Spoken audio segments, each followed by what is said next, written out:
৩ বছর আগে ৫ আগস্ট যেভাবে আমার স্বাধীনতা কেড়ে নিয়েছিল, প্রাকৃতিক হিসাব রাখে মা।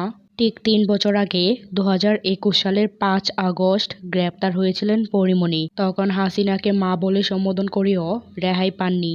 আর ঠিক এই ৫ আগস্ট প্রধানমন্ত্রীকে পদত্যাগ করতে হলো। তাই তো এবার প্রধানমন্ত্রীকে নিয়ে এমনই পোস্ট করলেন পরীমণি।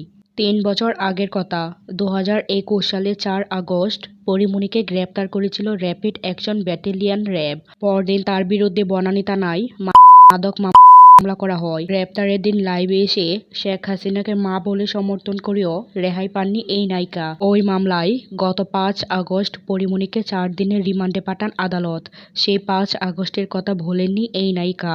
কোটা সংস্কার আন্দোলন থেকে শুরু করে সরকার পতনের এক দফা দাবিতে শেষ পর্যন্ত ক্ষমতা ছাড়তে বাধ্য হয়েছেন সাবেক প্রধানমন্ত্রী। সোমবার দুপুরে পদত্যাগ করে দেশ ছেড়েছিলেন তিনি। শেখ হাসিনার পদত্যাগের পরই সেই ভয়াল ৫ আগস্টের কথা স্মরণ করেছেন তিনি।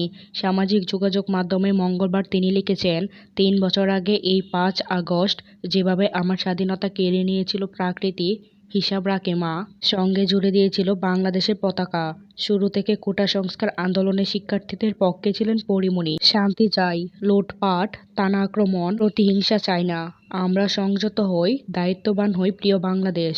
আর রক্তপাত চাই না। এছাড়া গত শিক্ষার্থীদের ধরপাকড়ের প্রতিবাদে ৩১ জুলাই তিনি লিখেছিলেন, ছি ছি ছি, থুতু এদের মুখের উপর। শকুনের মতন চারপাশ থেকে কিভাবে একজন মহিলার উপর সবার সামনে ঝাঁপায়ে পড়ছে, তাও একজন শিক্ষকের উপর। কত চুপ থাকা যায়? চিৎকার করে কান্না আসছে, আল্লাহ তুমি ধ্বংস করে দাও পৃথিবী। তাই তো এবার প্রধানমন্ত্রীর পদত্যাগে তিনিও খুশি হয়েছেন এবং ঠিক একই তারিখে যে তার স্বাধীনতা কেড়ে নেওয়া হয়েছিল সে বিষয়ে শেয়ার করে নিলেন সকলের সঙ্গে।